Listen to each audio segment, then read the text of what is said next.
Hi friends, this is Mainak Misra and welcome back to my channel. I repeat the same prayer that hope you and your family members are doing absolutely great during this pandemic time. And today I will discuss with you Joel Coen's The Tragedy of Macbeth. Joel Coen adapts great William Shakespeare's immortal play Macbeth for his film The Tragedy of Macbeth. This film marks the maiden directorial venture of Joel Coen without any involvement of his brother and collaborator Ethan Coen. Even though Macbeth has been adapted multiple times for theatre and films, Joel Coen's The Tragedy of Macbeth has reached a distinct level altogether. It is the cinematic version of the play. The film shows Macbeth's greed and lust for power. It covers all the important events of the play, like Lady Macbeth's involvement in Macbeth's criminal activities. Human greed and lust for power are portrayed brutally in this film.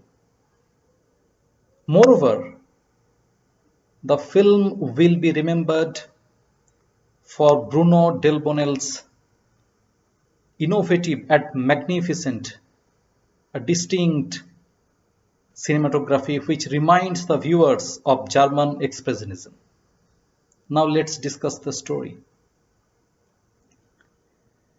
King Duncan's army, led by Macbeth, Thane of Glens, wins against the combined army of Norway and Ireland led by traitorous MacDonald, Thane of Cawdor. While returning from the battlefield, Macbeth and Banquo, Thane of Lochaber, meet by chance three witches who hail Macbeth as the new Thane of Cawdor and proclaim that Macbeth will be the king of Scotland someday and Banquo will further the line of kings.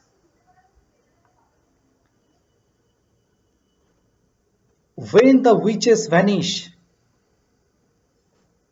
Macbeth and Banquo are totally astonished and silent.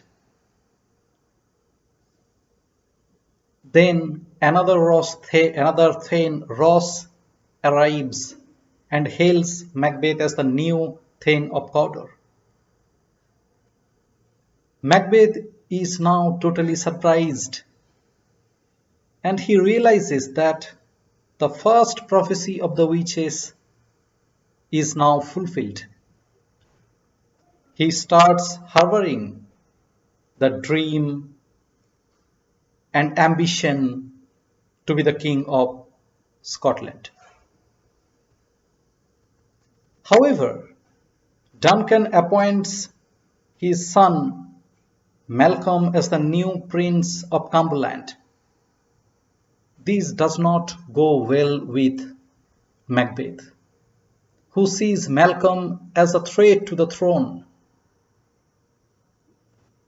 When Duncan is asleep in Macbeth's castle, Lady Macbeth, who is well aware of the prophecies of the witches, instigates Macbeth to murder Duncan. And in the meantime, she drugs King's chamberlains. With much hesitation and hallucination, Macbeth stabs Duncan to death.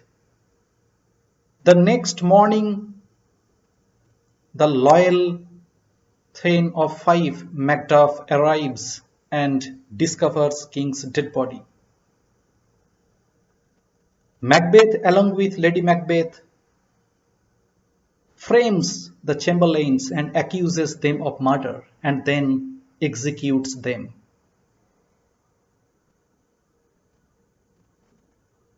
Fearing for their lives, Duncan's sons, Malcolm and Donalbain, flee to England and Ireland respectively. Macbeth ascends to the throne as the new King of Scotland. However, he did not forget the second prophecy that tells Banquo will further the line of kings. He sends three assassins, including Ross as the third assassin, to have Banquo and his son Fleance killed. His soldiers kill Banquo, but Fleance is spared. Ross follows, chases Fleance across a field. Over time, Macbeth becomes more and more paranoid and hallucinated. The witches appear again and warn Macbeth of Macduff and proclaim that he will remain King of Scotland until the great Bernamoods come to Dunsinane, and no man born of a woman can harm Macbeth. Even though he is well assured, he sends his soldiers to have Macduff family slaughtered. His soldiers kill the family members of Macduff, but he is saved as he fled to England earlier. Lady Macbeth sinks into complete insanity. She walks down the stairs and talks about the criminal activities in monologue. Secretly, Ross visits England and informs Macduff about the massacre of his family members. This news devastates Macduff and he vows revenge. With the help of English soldiers, Malcolm forms an army. The soldiers are instructed to camouflage themselves with the burrows cut from the Bernamoods, and then they proceed towards Dunsinane and fulfill the second prophecy of the witches. Lady Macbeth commits suicide, and this news devastates Macbeth. He is overwhelmed by the aggressive and approaching English army. Macduff defeats and beheads Macbeth in a duel. Malcolm is declared the new King of Scotland. Fleance is revealed to be alive and is spirited away by Ross from Scotland when a flock of crows flies away in the foreground. So this is the story. William Shakespeare's immortal play Macbeth shows how greed and lust for power drive a person towards criminal activities. Once started, these activities do not have an end.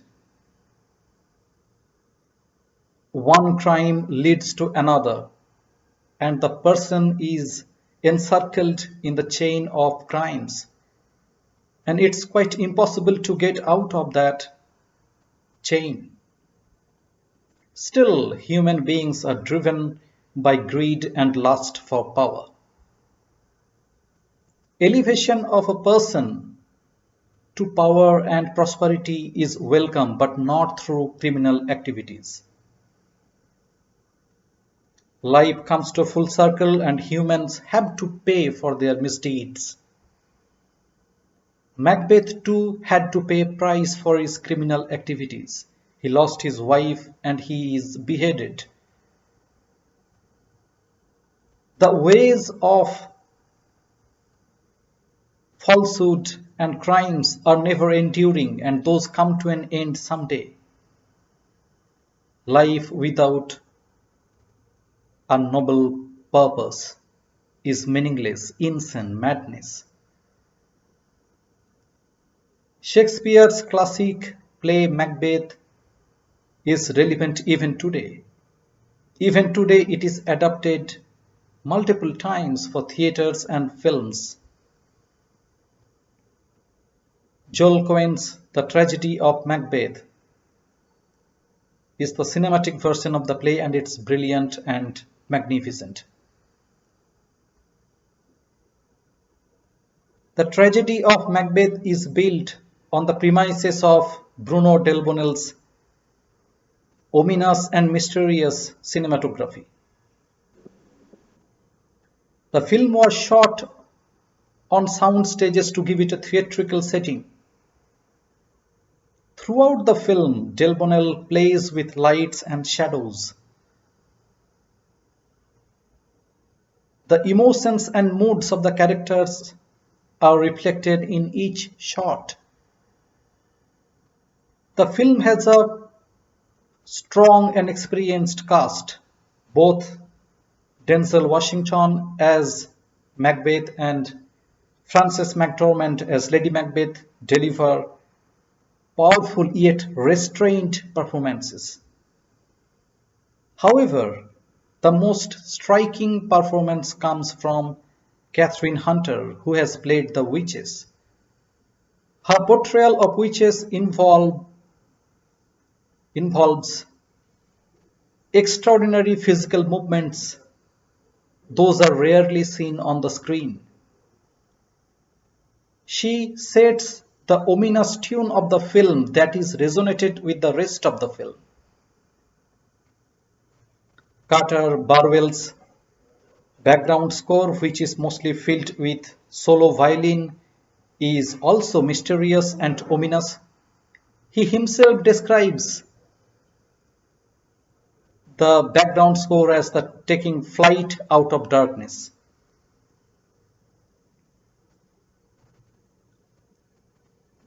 Joel Coen is very serious, and his attention to detail is fantastic, magnificent. Portraying a classic and serious play like Macbeth on the screen is not an easy job. So his directorial venture, The Tragedy of Macbeth, is extremely praiseworthy. The film has received multiple awards and critical acclaim across the world. It was nominated for 3 Academy Awards at the 94th Academy Awards. Denzel Washington for Best Actor, Bruno Delbonnel for Best Cinematography, and Best Production Design for Stefan Dichant and Nancy High. Denzel Washington was also nominated for Best Actor, Motion Picture Drama at the 79th Golden Globe Awards, and Bruno Delbonnel was nominated for Best Cinematography at the 75th BAFTA Awards.